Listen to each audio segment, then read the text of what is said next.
I'm Alicia. And I'm Liam.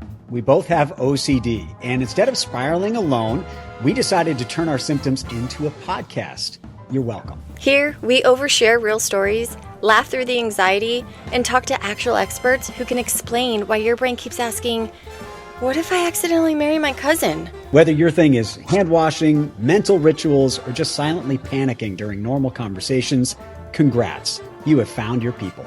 This is a safe place, unless you're an intrusive thought, in which case, get in line, buddy. We're booked. So grab a weighted blanket, cancel your plans for the 5th time, and let's dive in. This is the OCD Confessional. And yes, we did check this recording 4 times before uploading it. This week, I had some life-changing news, and I was starting to go down a negative path. But we got some really beautiful reviews that kind of reeled me back into what's important. And I just wanted to say thank you, guys. I wanted to say thank you for tuning into our little show and connecting with us, and building this community has been beautiful. And messages and DMs, like, I'm going to have Liam read it because he got one this morning that he sent to me. If you don't mind, Liam, sharing it. They're so, I guess, reassuring when our doubt fully creeps in. They're just nice, in a world full of just some really tragic, shitty news. Getting messages like this just, I don't know, bring good news into our life, and I'm grateful for it. And I love that you guys are gaining something from this, and thank you. Yeah. You really celebrate those. I get this weird. What? I love it. But it you know what it does is it triggers my imposter thing. I don't celebrate it in the same way that you do, which is stupid and shitty, and I need to work on that. In fact, I'll bring that to my OCD therapist next week. Well, wait, I want to dive into that a little bit. Do you feel like these people are doing you a favor, like lying to you in some way? Anything that challenges my OCD's notion that I'm a piece of shit, I struggle to hear. Do you know what I'm saying? So it's sort of like, let's say you had a affirmation mantra. I'm worthy. I'm, like a Stuart Smalley type thing. For me, I can't do those because they feel so fake, and they challenge my notion that I'm actually shitty and not worth much. Yeah. And so that when people write rooted belief that you have, that's probably would you say that's your biggest one right now? The self-doubt? Probably. The beliefs. Yeah. It's like I have that too.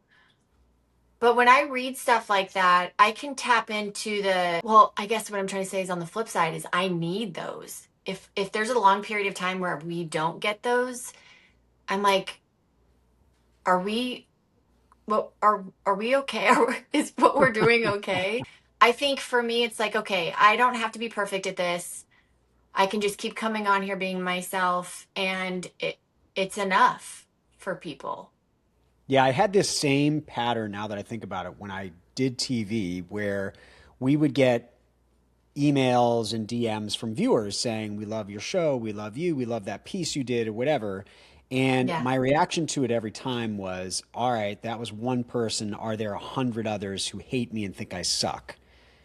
Instead of celebrating that there was this person that took the time to reach out to me and say that, it almost made me feel worse. Oh, It's so stupid. No. It's terrible.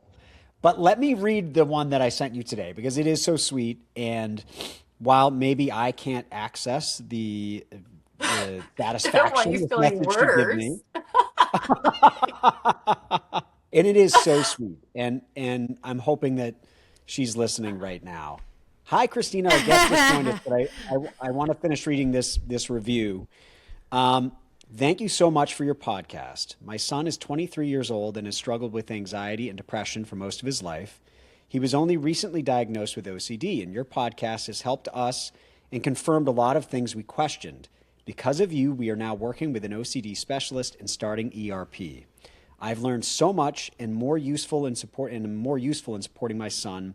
Please know your podcast is truly changing and saving lives.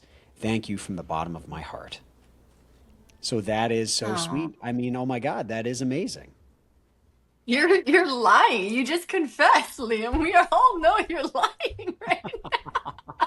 Okay, wait, Christine, I'm going to fill you in. So, hi, welcome, by the Hi. way. We jumped on a few minutes early just to we kind of brainstorm and connect before we go on the show. And I was talking about how I love getting the reviews and the feedback about the podcast. You know, when people send in, and I know you can relate, beautiful DMs on how maybe a episode resonated with them, or for instance, we got one this today about a woman's son who is really connected with it. And Liam was sharing how he has a hard time with those because Liam. They challenge my OCD's notion that I actually am a piece of shit and not worthy of that message, not worthy of that love. That's very relatable. Yeah, it takes a little while before you finally like, okay, I'm gonna take it in and just let it sink. One of the exposures that I'm doing in therapy is actually saying some of these words of affirmation, and what to most people would just feel like words of affirmation that they would love and that would be reassuring to them. For me, they're triggers. It feels like lies. Yeah, I feel like I'm lying when I say I am a good person. I am worthy of this. I'm worthy of that. I don't believe it. And so it ends up being an exposure. And maybe over time, I will learn to sit with the discomfort that that causes and be okay with that and live with the uncertainty of maybe I am a good person, maybe I'm not, and just get back But to you know working you for me. are. Well, But you know you are. yeah, I want to jump in if I can just for a second, because I think that, you know, with OCD, like we sometimes don't connect that we are also having internal stories about those things, whatever the fears are. And so it's like vulnerabilities we have that we're carrying are in our insecurities, and OCD really kind of hits right in those places. And so I don't know, I just think there's a little more usually than that. And I think we got to pause and kind of look at also like, what are some of those other stories that I'm creating in my head about, you know, why I think I could be this horrible person, right? Where is that coming from? Like she just said, right? Like, but you know you're a good person. It's like, yeah, but then I doubt it so intensely that I have a hard time believing it. So I dismiss it. I dismiss all this other information I have that's actually real because this other piece is so intense and feels so scary, and everything starts to fire on all cylinders that I get, you know, swept into that place and can't even see anything else. I'm not going to reassure you that you're a good person, but you're a good person. That was great. I just love you, Liam, and everyone else does too. So, By the way, the voice you've been hearing is our guest today on the OCD Confessional. We are joined by Kristina Orlova, an OCD and anxiety specialist, host of the OCD Whisperer podcast, and an IOCDF and ADAA conference presenter who brings something incredibly powerful to this work, both clinical expertise and lived experience. So, Kristina, thank you so much for coming on the show today. We really appreciate it. Oh, welcome, thank you so much for Christina. having me, guys. We love to start the OCD confessional with a confession. Is there anything that you would like to confess today? Yeah, I have to say I love that. I looked you guys up and I was like, oh, that's a cool little way to do it. I guess one thing I will confess and say, this was before, and thank God it doesn't happen anymore, but I used to carry like an insane amount of guilt because of constantly thinking that I did things wrong. And then, of course, you're human, so you would do some stuff wrong or put your foot in your mouth or it's just something. And then that would, of course, ramp everything up times, a million. And so I would start to find really interesting, sneaky ways to text or call or kind of get things in the conversation to basically either check and make sure we're good or kind of say I'm sorry or ask for forgiveness or be like, okay, so we're cool to hang out. So all sorts of little sneaky compulsions were happening to a point where finally some friends later said, girl, I love you, but you were so annoying. And I'm like, oh, you noticed that? They're like, yes. It was like, dude, like, okay, we already talked about this. Can you stop? Yeah. I'm like, oh, I thought I was super sly. And apparently it was very obvious. Those go under the radar, those compulsions when they're mental like that. And I don't think a lot of people realize that that is OCD. I mean, Oh I yeah, know I I didn't know. didn't. Absolutely That had no clue. reassurance seeking of just like the constant, am I doing this wrong? And by wrong, give us some examples of like, did it show up for you in social situations? When did you start questioning yourself?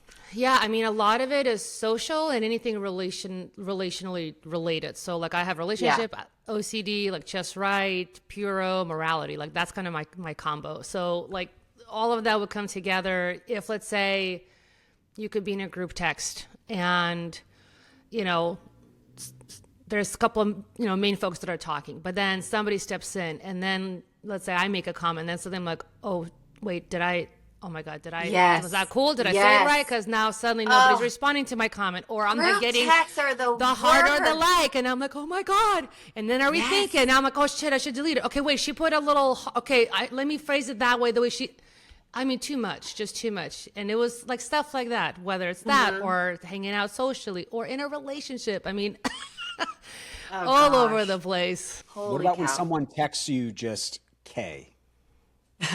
Forget it. Forget it. I'm like, what do you mean? How about when people respond with sure? Don't sure me. Oh, No, it's either yes or no. What do you mean sure? Sure is for me is like I don't want to. I don't have the courage to tell you no because yes is yes. But I go down a deep hole with that one. But yeah, so I had no idea all that was OCD, but I have experienced so much of that. Oh, Yes. I still 100%. do. Yeah. And then, like, if you upset somebody or somebody does get upset over something, right? You, of course, don't realize, hey, there could be You're other like, I knew it. variables. No, it's me. It's all me. I did it. I'm the horrible. Now this is proof in the pudding and I can't handle it. But I don't, Yeah. like I said, I don't do those things as much anymore. So, but oh man, it Yeah. was really, really bad for a hot minute. It makes it really hard to gain confidence, Yeah. right? Like it makes it very hard to trust yourself and to feel like a confident person. When you can in hindsight you can look back and go, I am a confident person, I think. Why do I question so much of everything that I do? Do other people question every single thing that they do? Down to the point, you guys, where I would had people over for dinner and I was questioning my salad bowl. I was like, this I mean, they just like in everything. I'm like, this is so weird. Is it, should I have different like silverware for this? Do people have, and so much of your childhood and the way you were raised combined with OCD can have a huge impact on how you view things. And for me, my parents didn't have friends over a lot, so I didn't have a role model for a lot of that. So I didn't know what I was basing anything off of. I was just like, oh no. and when your All OCD right. gets a hold of that uncertainty, and oh boy, off it goes. Forget it. Christina, tell us a little bit about your childhood, where you grew up and how OCD first showed up for you. So I grew up actually born and raised in Ukraine and then came to the States 1990. So that process, as a kid, like I was picked on and like all of that was normal back then, I guess. Not that it's like kids don't get picked on now, but there was a thing how I kind of realized later that that's connected is the whole piece of coming here and trying to fit in and learn a language and get into the school system, all that became such an intense time because like I can't speak. I'm not able to get friends. I don't understand what's happening. So that dynamic stuff at home. And so together created already kind of the perfect storm of that vulnerability and insecurity about me and social dynamics. And so I think these earlier pieces, like, you were saying earlier, like the whatever your upbringing is and all that stuff does matter because it plays into your lens of how you view stuff about the world, Right. about yourself, right? Like it forms your biases. And of course, OCD brain, doubts things and not like regular doubts. It doubts things in a very interesting and very specific kind of way. So it'll like, really amazingly selectively handpick some piece and suddenly you'll hyper focus on that and, go round and round. And so I think the earliest memory I ever have of anything remotely starting was like my grandma feeding me after school back in Ukraine. And like she made, it's called borscht, it's a beet soup.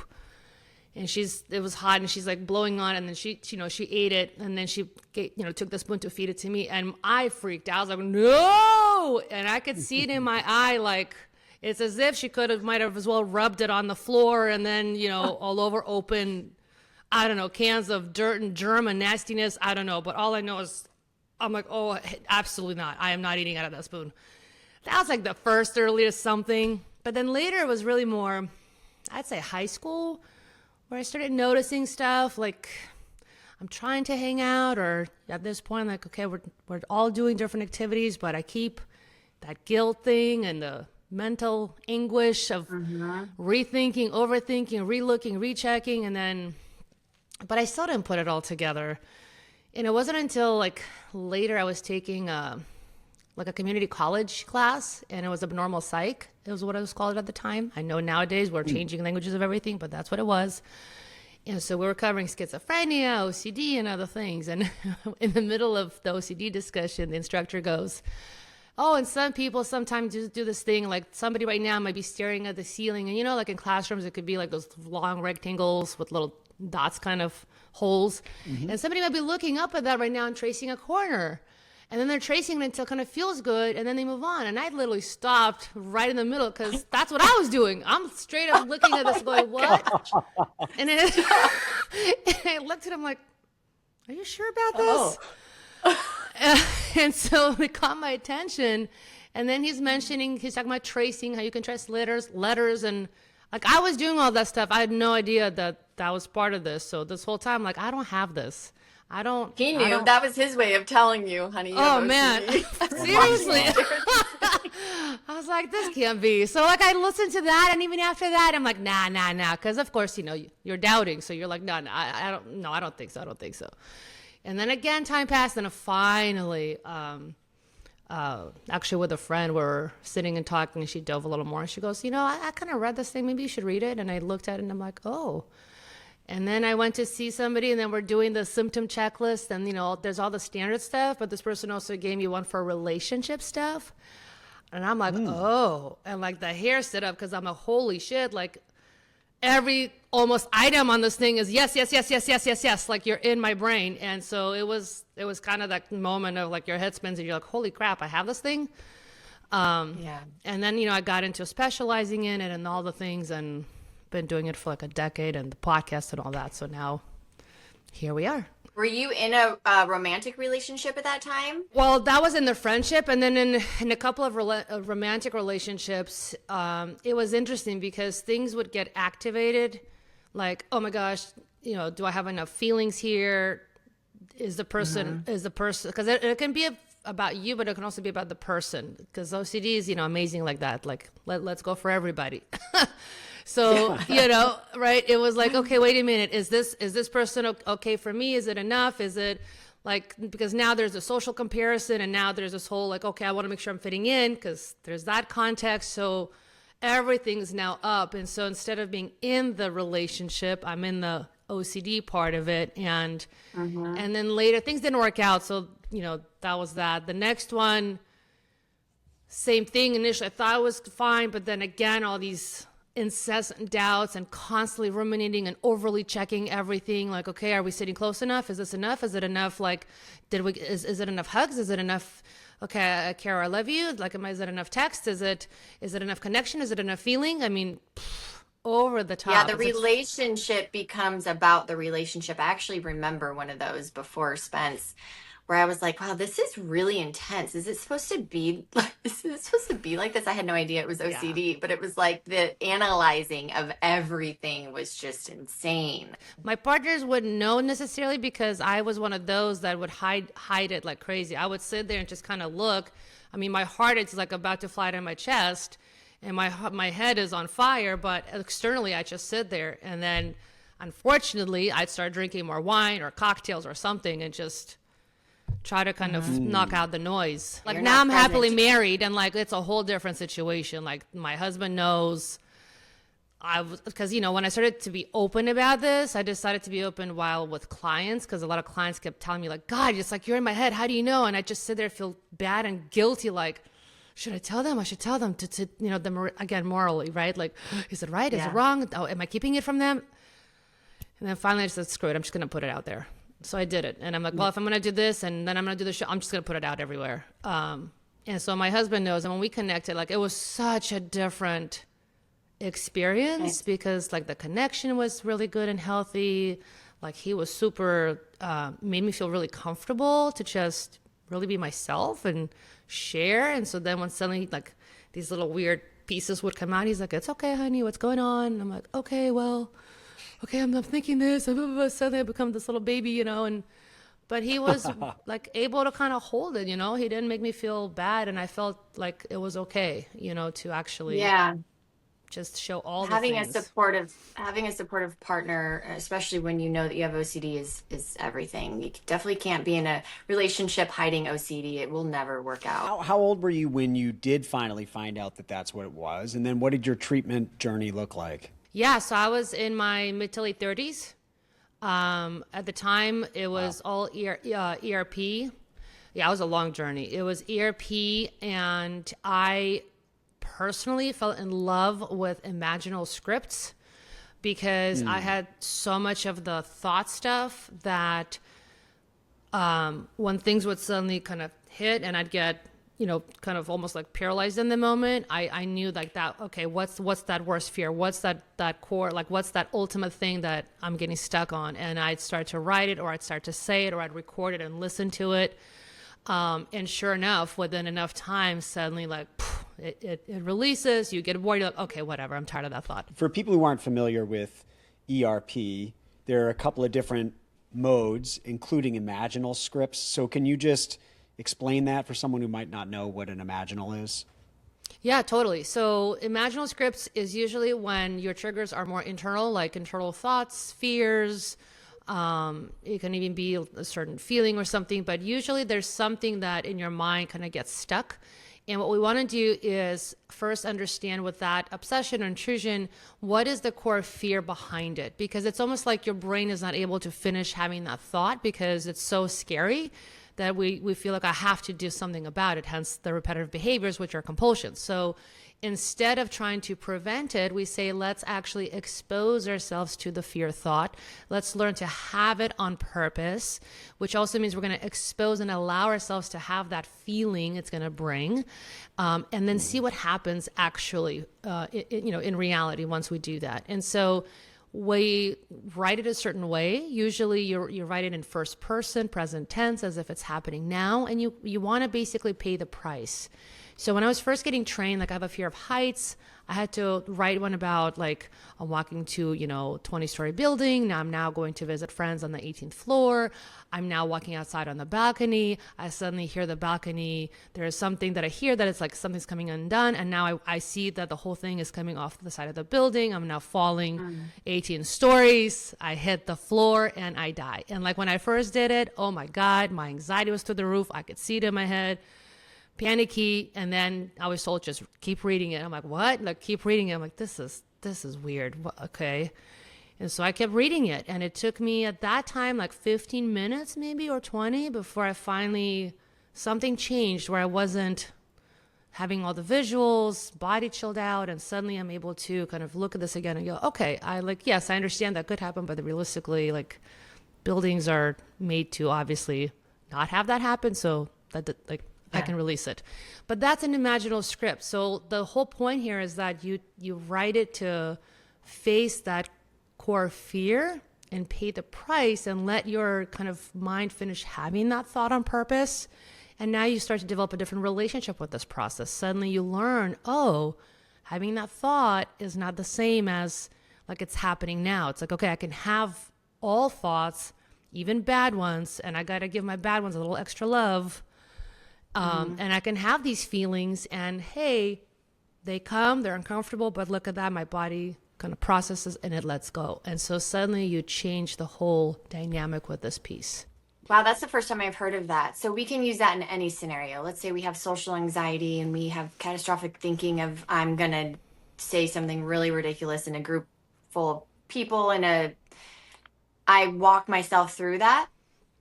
I mean, social anxiety is a little different, but yeah, you could. I mean, I don't see why not. Exposure work is really, I think, pretty powerful for so many things in life when you're really being intentional and thoughtful about it. But if it's not OCD, then we don't necessarily have to do response prevention. What we have to do is actually help you either face maybe that fear, like in the social setting, but also we might do a little bit of work around, let's actually correct some of those cognitions, right? Where, like you said, where is it that your thought is really biased? You're being really catastrophic about the outcome and you're actually not noticing other information that you have, like, oh, people actually enjoy me, or I'm focused on my internal state way too much and I'm not actually looking at what is happening. So I'm not able to see, like, maybe people are actually smiling, or maybe they're having a neutral face that I'm say misreading. people enjoy me. That's actually really interesting. Like, and my husband, sometimes I'll make a comment and he'll go, why would you say that? I'm like, do you think people actually enjoy us? Do you think people actually enjoy having us around? That's funny. It's funny to you, but to me, I'm like, I feel like I'm a big pain in the ass. I feel like, I mean, listen, I have some social because my anxiety stuff negative too. mind. Yeah. Yeah. It's like a lot of the time I feel like I'm an inconvenience. Like I'm just like this. I think because my mind is so chaotic and you forget that people cannot hear your thoughts. I'm like, Well, if you but heard you my also thoughts, said you would not something want me around. else. You said also Go that ahead. I have this belief I'm maybe, like people don't like me or don't enjoy me, right? So it's not, Yeah. there's more going on here. It's not just a fear. There's a fear, and then there's this kind of faulty belief that we formed, and so we want to say, okay, well, how did you come to that conclusion? How did you form that belief? We have to, it's called reappraisal, but essentially we have to relook at that and say, okay, let's change how we're looking at this. Let's have a little more flexibility in that thought process. And also let's be a little more objective, because I promise you there's more objective truth in that experience than we're noticing, right? The tough thing about that, though, Kristina, is that part of what ERP is getting us to do, right, is to accept the uncertainty of whether or not you are fun to be around, right? So if Alicia's worry is, and her obsession is, or the fear is, I am not fun to be around. I'm a pain in the ass because I'm so in my head. People find me boring or too much, whatever it is. She has to learn to live with the uncertainty that that could be true, right? Like one of the things that I have found really helpful in looking at my fears is I find two things to be helpful. One is maybe that's true, maybe it's not, and I have to accept that. And then two, sitting with the distress is progress. Me sitting with this is productive.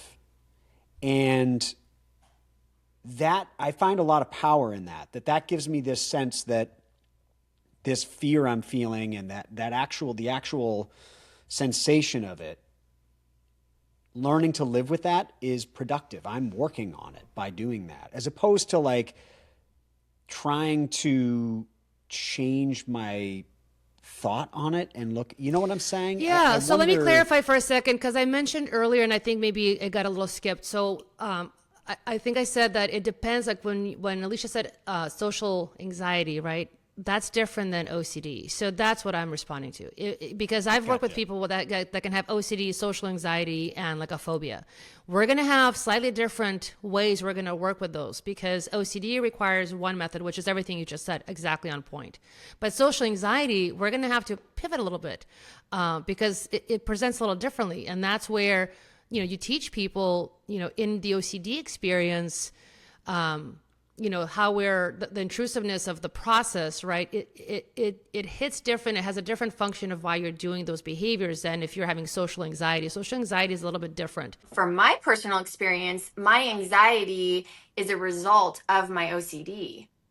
My intrusive thoughts come first, and then that gives me the anxiety, because if I didn't have the negative thought about the social situation, I wouldn't go into it with anxiety. Like, what is causing the social anxiety? For me, it's the catastrophic thoughts and really irrational thoughts that like everyone's going to boo me out of their house. Yeah, so you might be talking about OCD and social anxiety. That's my point. Okay. So, yeah, that's what we're saying. Yeah, so, I mean, they both impact social life, right? Liam just over there laughing. What? People aren't going to boo me out of their house, Liam? If you invite me to your party, are you going to lock me outside? That would be hilarious. Like, that's the thing, is that the outcome of that, if you actually went to a party and you were so annoying or boring that people literally booed you, You'd have to walk outside, get into your car, and just start laughing. That would be the funniest fucking outcome ever. That's good. That those have been real thoughts for me, that something weird like that would happen. But okay, so back to that, because this is interesting. The whole fear of being boring, or maybe you're not fun to be around. Why wouldn't we just choose to believe we are fun to be around? I don't want to sit with the maybe I am, maybe I'm not. I want to lean into the confidence of knowing that I am fun to be around. I'm not going to say, oh, maybe I am, maybe I'm not. No, I am. From the therapy perspective, that's what we're talking about, is the difference between social anxiety and OCD. Like people often say generalized anxiety, OCD, like the purpose of the behavior, let's just treat it all the same. Sure, but like generalized anxiety, people generally worry, overly worry, excessively worry, ruminate, right? So it can look initially like OCD, but they're not really doing the same repetitive behaviors, the compulsive features that you really see distinctly in OCD. Okay. Social anxiety, and I've had social anxiety and OCD. So like social anxiety, it's different. I'm not having intrusive thoughts and then compulsing. What I am having is, fears of rejection, fears of being disliked, fears of being judged. And for that, I might avoid, I might still dwell and ruminate, sure, but there's still not these compulsive features. But there are a ton of catastrophic fear thoughts, a ton of essentially misreading situations. There's a lot of attention focus is one aspect that's discussed in social anxiety, because our attention is extremely inward. So we're very literally needing to learn to do some attention anchoring and practicing to actually look outward and start to actually pay attention to the room, to the people, to the experience, because that gives us real information. And from that perspective, you are able to update your internal kind of belief in how you view stuff. You are able to say, well, wait a second, I feel like I'm going to be booed and people are going to kick me out. But in fact, when I look at the last, whatever handful of social stuff I've been to, I actually had a good time. People, we talked, we hung out, and nobody kicked me out, and I left whenever I left. Right? That's information. Yeah. And we don't then sit there and doubt it in this obsessional way. We're able to see it. That's why it's a little different how then we're going to approach that, because OCD is really interesting and unique in the way that we start to doubt. I mean, it is a doubting disorder, D for disorder, right? So like the way all of that starts to happen internally just has a whole different way that it works. And the compulsive features are so intense. Yeah, it's a fine line to distinguish between social anxiety and OCD. I definitely have both. My social anxiety has gotten way better because I've just done so much of it. So I'm pretty confident in those settings now. It was not the case for me, and I avoided. I mean, I would get dressed, you guys, get in the elevator to go to a party and turn around and go back down and get in my pajamas. Oh, yeah. I lost so many friends in my 20s. I was like, nope, not for me. Sorry. And then she'd call and be like, where are you? I'm like, you don't really want me there. You're lying.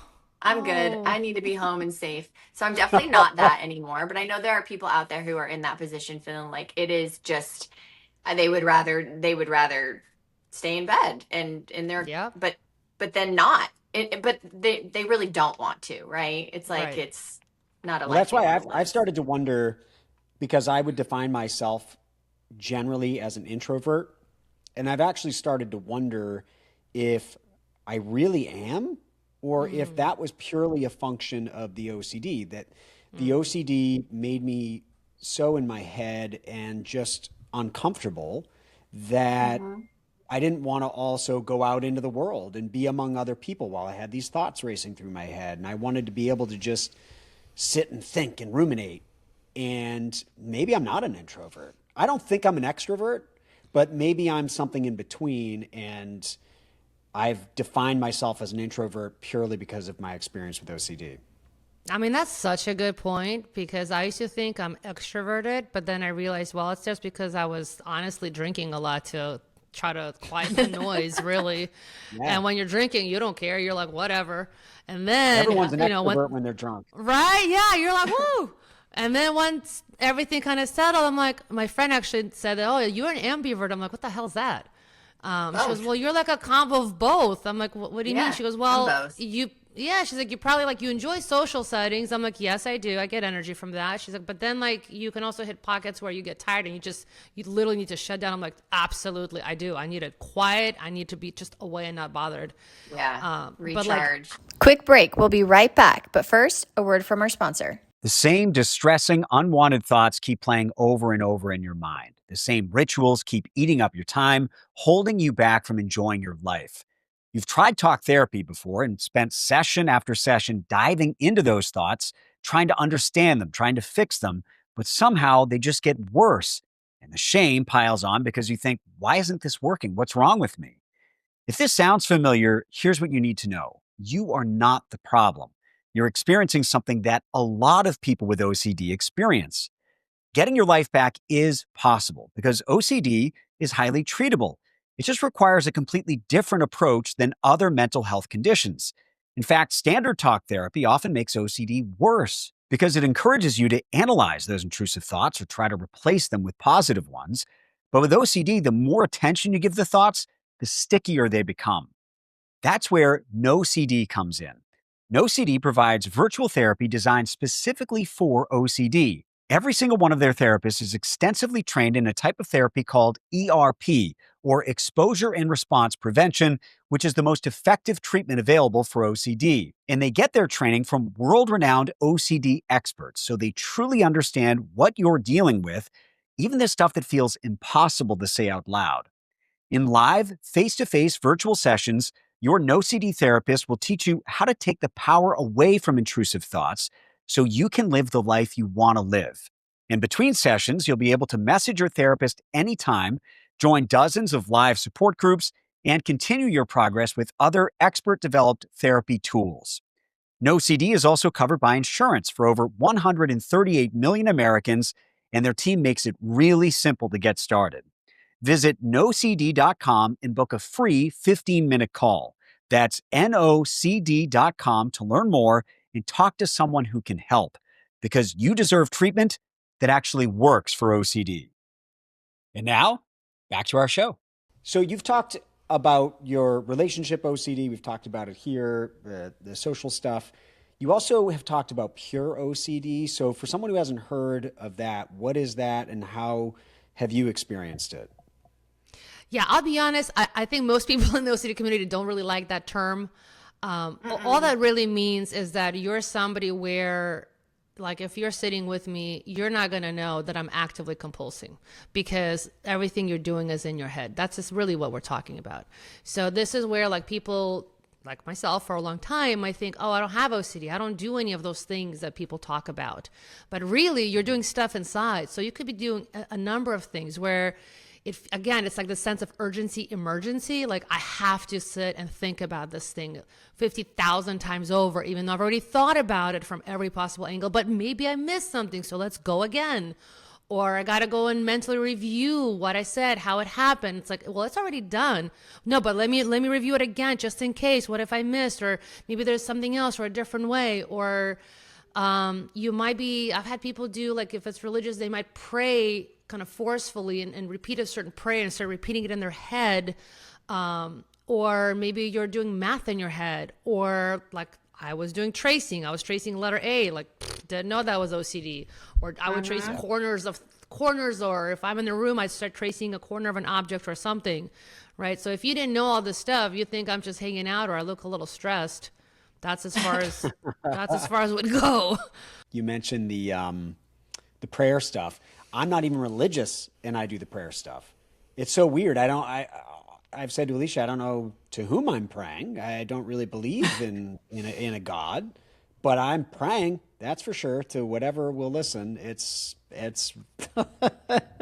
Yep. really stupid, and I'm working on not doing it anymore. Well, it's comforting to you. It brings some sort of relief for you. Yeah, it gives me a sense of control over whatever it is I'm worried about. Do you notice, like, when you get more stressed that, like, the behaviors or things kind of percolate, like they come up a bit more than not? Oh, big time. Yeah. I mean, I didn't realize that I had OCD. So I went down the health and wellness space because I learned that is when I felt my best. I did not know I had OCD, and that lowering my stress was also lowering the OCD symptoms. Yeah. So yes, when I am stressed, I am like a different person, and not because I'm just irritable. It's because my OCD is magnified. So I didn't know that when I quit drinking, it was also helping my OCD. I just thought, okay, I'm going to be a healthier person. But I quit drinking probably it's almost been 4 years ago now. It was the best thing I ever did for my anxiety. So yes, to answer your question, lowering my stress and developing a routine with good eating habits and exercise, journaling, meditation, all of that has been super helpful. Yeah, I would definitely say stress and sleep deprivation activate mine. Yeah, like I remember too, like my mom was sick with cancer. She's passed since, but when she was sick and we were going through earlier kind of phase of treatment, like I was obviously very stressed with her, and thought, okay, I'm gonna just do my workouts or hit the gym, and then lo and behold, OCD sneaked in there, and suddenly, like always, like it loves to do, it's like things became really suddenly fixated, and it's like rigid, and it's like, okay, no, I have to run, and now I have to run faster, and I have to run harder, and I have to get this energy out, and so I can then focus. Okay, now I can't eat an M&M. Okay, it has to be only, and I'm like, what the hell? Okay, calm down, girl. And because I knew what it was, like I was able to step back and notice, and went right after one of the workouts, went right to we were staying in this little hotel, and was like, I'm gonna get those M&Ms, please, and just started eating them. Because I'm like, nope, we're not. Oh yeah, I'm like, we're not doing this OCD. Nope, because I'm like, I already know what you're about to do. I already know what this process. Nope. And so yeah, got ahead of that. Good for you that you were able to trust yourself in that moment, though, because we've talked about this a fair amount on the show, but it bears repeating that OCD robs you of self-trust. So, I'm actively working in ERP right now, and even with the help of a therapist, I'm often wondering, well, how much of this is valid, this fear that I'm having right now, and needs to be addressed, and how much of it is just the OCD, and by addressing it, I'm reinforcing the OCD. It can be a really tortured process because I've had OCD for so long that telling the difference between what's the OCD and what's reality can be really, really tough at times. And I need to sit with it for a bit and really think through, all right, what percentage of this is real? Yeah, what's OCD? The whole trust your gut thing doesn't work for us. No. Right? You can trust your gut. What do you mean? What would trust your gut? Well, but wait, but you can use that as an exposure, right? This is the thing, is that if you're going to be intentional about this stuff, and when you really understand ERP work, and what you're saying, even you can even include some acceptance commitment therapy in there, where you start to say, okay, I'm going to use my values and take committed action towards those, regardless of the feeling or the fear. Those get to come along for the ride, but I'm going to commit to this because this is important for me, and this is why. Then it starts to change this game, so that you don't have to keep overthinking. You start doing, and the more you do, the more you actively are learning and getting real information, so you can see what's going on. And yeah, gut stuff, I agree. I for the longest time couldn't do it, and I used to go to tarot readers and astrology readers, and I would spin out in this whole other new way. It was wild, right? But then you stop and you say, okay, in again, part of the exposure process and values is okay, let me see. I know what anxiety feels like in my body and when I'm in distress, but I'm not there right now. So if I just take a second, really, what do I feel right now with what is that gut or whatever, thing, and then do it, even though my brain wants to overthink the heck out of it, but I'm doing it because I already decided that's what I'm going to do. That's how I'm going to be, because that's more important for me. So this is how you can bridge with ERP and acceptance commitment therapy. You can put them together to create a little bit of a better system, if you will. And then it's the act of doing everything, right? It's once you put the reps in, the trust comes, right? Put the reps in, the learning comes. It's like people saying, let me wait to be motivated. I'm like, girl, you're going to be sitting or boy on that couch forever if you wait to be motivated. You got to get up and do the thing and then watch what happens. Motivation quite often comes, or you get a little more inspired. You're like, oh, wait a minute, I didn't think or know about this. It's kind of like that. I do love ACT as an adjunct to ERP. So could you just explain what that is, Kristina, just generally, and how it works within ERP? Yeah, I'm actually just right now, funny enough, recorded a 4-part series about this with a colleague. But essentially, the whole kind of model really says that we really want to step back and look at ourselves not as just this one person with this one thing, but kind of self as context, which is realize you're somebody who's able to observe an experience. You're somebody who is like you're watching, like you're the sky, right? You're not the weather. The weather does all sorts of stuff even throughout the day. If it was sunny, suddenly rainy, windy, but you're the sky. You're kind of just observing all the things as they come and go. We're talking about being able to then, if you can observe that stuff, you can be more kind of practice being a little bit more in the moment. And if you do that, then it helps you start to learn to kind of create a little separation between you and your thoughts. So you're not so absorbed in them, like I am my thoughts. No, I'm experiencing thoughts. I'm having thoughts. I'm noticing thoughts. So it helps you to diffuse. And then we're also talking about values and committed action. It's a really kind of important core process as well, where it's like, why on earth would any one of us do something that just feels like, ugh, I don't want to go through that swamp. It's dirty. It's nasty. Like, ew. But hey, if I know what I get on the other side is, I don't know, I get to go see my friends and we get to go have fun. All right, fine. I'll go through the damn swamp. Right. So you kind of use values and take some time to figure that out. What is a value to you? What would that actually look like? How would that be embodied? So that then when you know you're going to be going towards doing something hard that day, you're going to say, well, I'm willing to do it because I'm willing to take that discomfort and I'm willing to take all of that internal experience with me because it's in the service of something much greater, much better.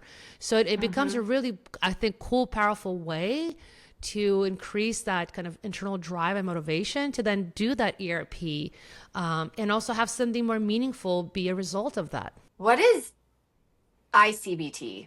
I hear a lot about it. I know that you have incorporated that inference-based CBT. Did I say that right? Yep. Yeah, so I smile because I really hope one day everybody can just be at peace with the different modalities out there. So ICBT, it's been around, I didn't even know this, but it's been around for like 25 years. Definitely like way less than ERP. I learned it about over the last 3 years, I'd say, is where I've learned this model. And I'll be honest, when I was first learning, I thought, I know this, I got it. I didn't get it. And it took, thank God, I had clients who are open and willing to learn alongside with me. So it's a little clunky, but we kind of did it because I don't know how else you're going to learn something. And so and over time, we kind of, everything kind of made more sense to understand how it sees OCD really differently than the other models we've had so far. And so ICBT, it talks about inferences. Inferences are conclusions, right? So I always think of how can I simplify this and make it as easy as possible to understand what we're talking about. So like ICBT says, look, the issue is not intrusions. People have intrusions, sure, but not all people who have intrusions compulse, right? Not everybody who has intrusions does stuff around them. So it's like, okay, that's not the full problem. The problem is that when you're having that thing, oh my God, what if I'm this horrible person? Well, that's a conclusion you came to. We want to understand, how did you arrive there? This process happens extremely fast in our heads. So ICBT says, let's slow down and look at that because this isn't out of thin air. There's something driving this, whether it's something you read, something you heard, or just because it's the sheer fact it's possible, or maybe one time something happened and now you're taking some piece of that information and applying it in the present moment. But there's some sort of reasoning you have to think that. You have a reason, even though people will say, well, I know it's not logical. Well, you might know that later, but in the moment, it does feel logical to you. It feels like this makes sense. I have evidence, I have information of why I think this thing, why I'm concluding that I might be a bad person.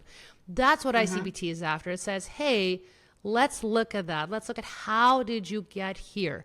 How did you conclude this? Because you're doubting something in a very interesting way, and it's not in a regular, reasonable way. It's in a something called obsessional doubt. And obsessional doubt operates very differently than your everyday doubts. And so what ICBT says is, hey, if we can learn to understand how you reason your way into OCD and start to understand the faulty reasoning process that's being used there, then you can start to understand that all of that reasoning you're applying is in fact not relevant, that you're over relying on something. And really it's that you're disconnecting from reality as you know it, and you're getting absorbed in your imagination. That's really what's going on. And that's what inferential confusion is. That's the name of the treatment or that therapy. It's that in OCD, we confuse what we imagine could be and might be for what actually is. And so in real time, we start to respond to it as if something is happening in this moment when it's not. And so when we do that, we often dismiss other information we actually have. We dismiss what we know. We dismiss our common sense. We dismiss our own self-knowledge about ourselves. Like, I know my intentions about something, right? But OCD doubt will have me dismiss that knowing and say that that's not relevant, even though you know it. It's going to start to doubt things a certain way to conclude that, no, that's not trustworthy information. Is there a danger with that? And my guess is this is why some people in the OCD space are critical of it, that you're giving OCD oxygen through that process, that by thinking it through and let me go through the exact thought process that led me to this point, as opposed to just exposing yourself to the discomfort and the uncertainty of it, you are reinforcing that process. Yeah, so that's a great question. When I hear stuff like that, that just tells me somebody hasn't fully understood what ICBT actually is. Because if once you fully understand and know something, you can't unknow it. So let me give you a concrete example. There was an argument I had well, he wasn't my husband at the time, but we had a disagreement. Okay. There was a moment we were not in a good space. My thought process was, basically, we have an argument, which is what's happening in reality. Right. But then my OCD brain starts to fill in these gaps of information that I don't know. From where, right? Got to ask yourself, where is that coming from? The gaps, right? That is being filled. And here's what was filling in it. Oh my gosh, he's now with another person. He must be somewhere else. That's it. He's no longer into me. Where's all that coming from? Right? What is that? That's what I want to understand. What is that? Because what I started with is we're currently in an argument. That's what I know. That's it, right? The rest, I start to fill from my imagination, right? I'm now, I'm filling in the blanks. I'm filling in the gaps because I don't know something. But notice what's happening there. Instead of saying, okay, I don't know this stuff here, like, which is uncomfortable. Sometimes we really just don't know because you don't have information, right? Like that is part of life. That's but life. we accept that we accept that usually, right? But here's a scenario where I am not accepting that at all, because I have a vulnerability around relational and social dynamics and so I'm now filling in and creating this pretty powerful story in my head. I already am seeing images. As a result of that, I'm having now feelings and sensations. And now I'm going, oh my God, this must be. And because I feel it, then therefore that must be. That's proof. You see how it starts to get confusing? And now look at how quickly I'm now treating that as, oh my God, it's happening. Yeah. But isn't the potentially, and obviously you know much more than I do about this, we'll say that at the beginning, but isn't the goal potentially to be okay with that, to be okay with the uncertainty of maybe he doesn't love me anymore, as opposed to going through this process, rewinding your thoughts to reassure yourself that it isn't the case? So let's go further then. And again, I love these questions because let's stick with this example, okay? Because ICBT talks about there's really two main things we're treating is inferential confusion, where we're confusing imagination for reality. And the second thing is the confusion we have about ourself, our feared self versus who we really are, Okay, so there's two big pieces here. With what you're saying, reassurance. First of all, if you listen to what I just said, right, that's not reassurance. That's more getting clarity that I'm filling in the gaps. Okay, so that's part one. Part two then is once I have that clarity and I can come back to my sense of self, now I want to remember, okay, what's actually going on? What do I know about the relationship? Because I do have information, right? I have lived experience with this person, right? I do know him. It's not like I don't know him at all.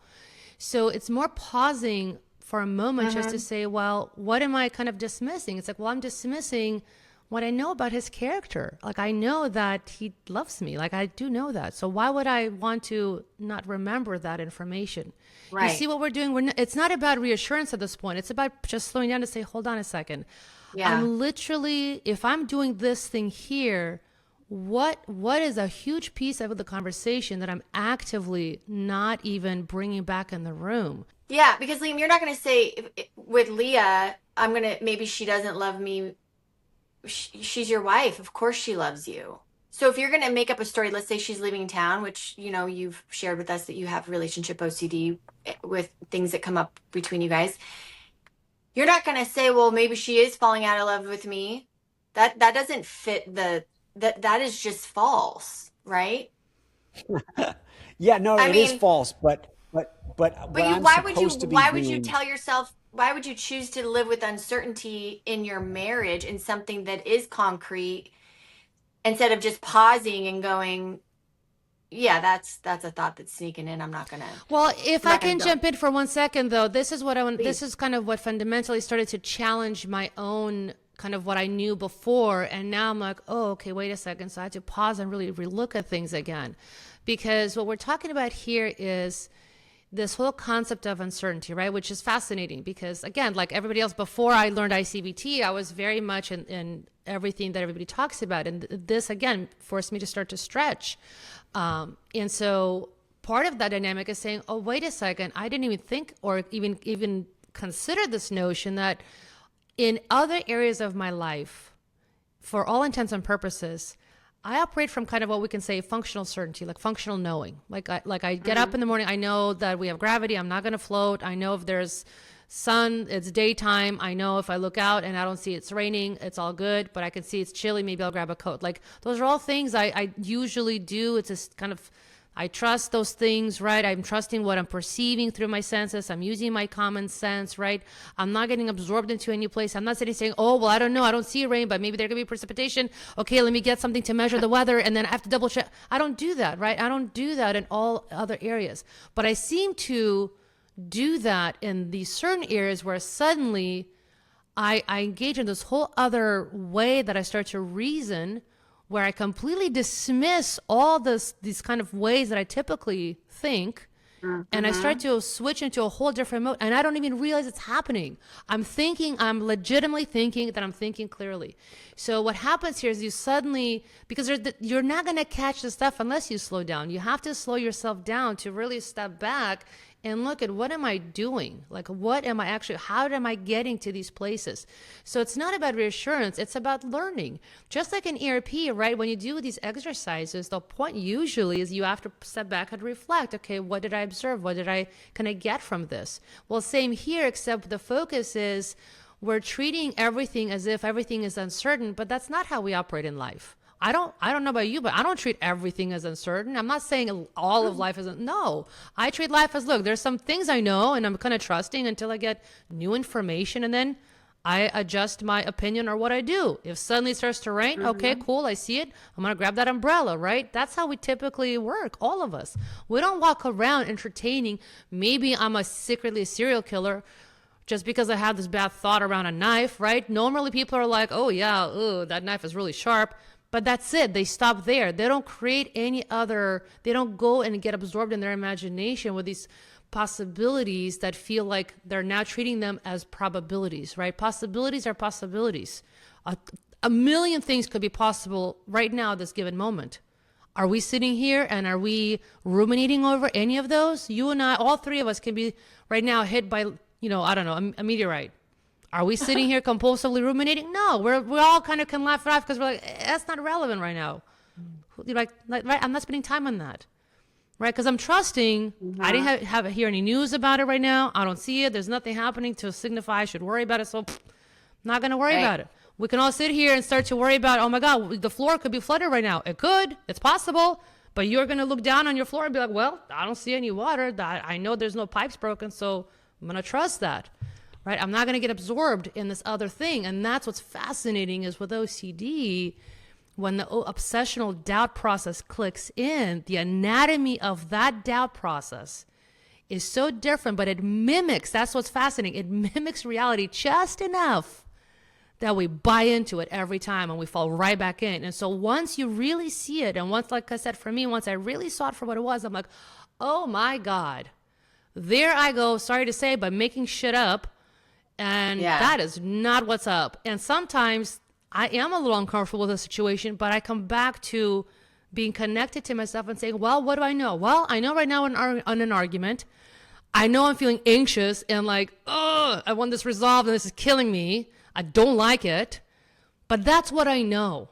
And until I see him or we talk next, I don't know anything else. So I'm not going to sit here and go any more down where I'm going. And that's literally what I had to write that stuff out because it was hard for me to just do it in my head. And through writing it, like journaling to help myself re-anchor back into here and now and who I know myself to be and what's happening, I could take a breath and go, okay, I acknowledge this is not comfortable, but this is what's happening right now. That's it. That's all I know. So let me stop making shit up and just stick with this. And then, we saw each other, we talked, and then a handful of conversations later, we resolved. It's like, oh, okay, right, okay, we can stop sweating and everything's all right. But, but the reality is we have those moments. That's life, right? So that's the difference. I'm hoping that helps to start to clarify this more because also in that process, I had this whole concept of myself that I'm this person who's unlovable, who's bad. And suddenly, like I said, I started to realize, well, where the heck was that coming from? And I started paying attention to this story I created in my head, this narrative I've been carrying and repeating to myself. And as we all know, if you keep repeating something, you're going to convince yourself and start to believe it. So I started to look, well, where did that come from? Like, well, yeah, it came because when I came here, I was, I was picked on in Ukraine. I was picked on here. I had friends that didn't like me. Oh my God, I did put my foot in my mouth and make that mistake. Oh, I did have friends tell me, girl, what the hell? Right? So I'm creating this whole big, whoa, girl, you are horrid. Look at all this stuff. And so what am I not doing then if I'm doing that? I'm not noticing all the other times that, man, you've been awesome. People give you positive feedback. Or how about my intention is if I do mess up genuinely, I'm the first to be like, I am so sorry. Oh my gosh. Yeah. Let's work it out. Like I'm right. Where's all that information? That got completely dismissed as if that's not relevant when actually that's the most relevant piece. I just wanted to ask quickly about the OCD Whisperer. You started up this podcast. Tell us a little bit about that and what you've gotten out of the process. Yeah, so that really came, I owe everything to a couple of clients specifically because after our sessions, there was two folks specifically who would say, God, I wish I could have you in my ear. I'm like, what? What are you talking about? They're like, I wish you could have like a podcast or something. So I could just like, cause you'll say stuff or throw nuggets. And I wish you could be like right there. And I'm like, yeah, okay, that's cute. And I blew it off. And then again, and then it happened enough. And I'm like, no, okay, I guess. So my first episode ever, I'm still embarrassed about it, but I leave it for exposure. Because it was like, okay, what is OCD, right? And I was like, okay, well, let me try. So like I got this mic and GarageBand and sat down and just recorded kind of what I would tell a client in session, like basic psychoed. And then that's it. And then I try to listen for a second, and I basically had an anxiety attack and put everything away. I was like, hell no, and left it for 4 months. Oh my gosh, no way. Oh yeah. Like such a natural. Oh yeah. I was like, no. Well, this reps, right? You put in the reps. Yeah. So it's now been years, and I basically went and hired somebody to help me learn just basics, at least with GarageBand, how to do some basic editing. And the guy at the end was like, okay, great. Okay, publish now. I'm like, what? He goes, hit publish now. I'm like, what do you mean? Like right now? Like it's going to go live? He goes, yeah. I'm like, what? He goes, now. I'm like, ah. And I pressed it. And that's how the first episode was born. And the then I'm rest like, is well, history. shit, now I gotta do the second. And there it went. But now it's been time, and I put it on YouTube for this reason, to get comfortable in front of camera, to get comfortable just with the whole thing, so that now, you get things like, oh, you sound like, look like you're natural. I'm like, that's repetition. Yeah. That is practice for sure. What's one small piece of hope you want to leave with someone listening who feels stuck right now? I know you probably hear this all the time, but OCD is something that you can treat and work on. And please don't waste any more time. I mean, through my story, I think through your stories, through so many stories you hear, right? People doubt it, they question it, they don't believe it. I get it. But the sooner you can start, the sooner you can start to get your life back. And I mean, I don't know about you, but who wouldn't want their life back? I love that. No time like the present. Kristina, where can people find your work, your podcast, all of that? Yeah, they can go either to my website, coreresults.com, the podcast, everything's there, or look up OCD Whisperer Pod, which is really everywhere. YouTube, I'm on Instagram, all the same handle. Thank you so much for chatting with us today and spending an hour with me in my living room. It was a pleasure getting to know you. And I know Liam and I are going to return the favor, and you get to ask us all the questions, although I think you pretty much heard all our issues today. Well, some of them. Oh, no. Oh, no, trust me. There is there's more. plenty more where that came from. There's more where that came from. Awesome. Well, thank you for having me on. I really appreciate being able to, share my own stuff and hopefully explain things as simply as I can, so that there's a little better clarity around things. Thanks for listening to another episode of the OCD Confessional. Be sure to follow this show so you get new episodes. You can subscribe to us on YouTube or find us on Instagram and TikTok at the OCD Confessional.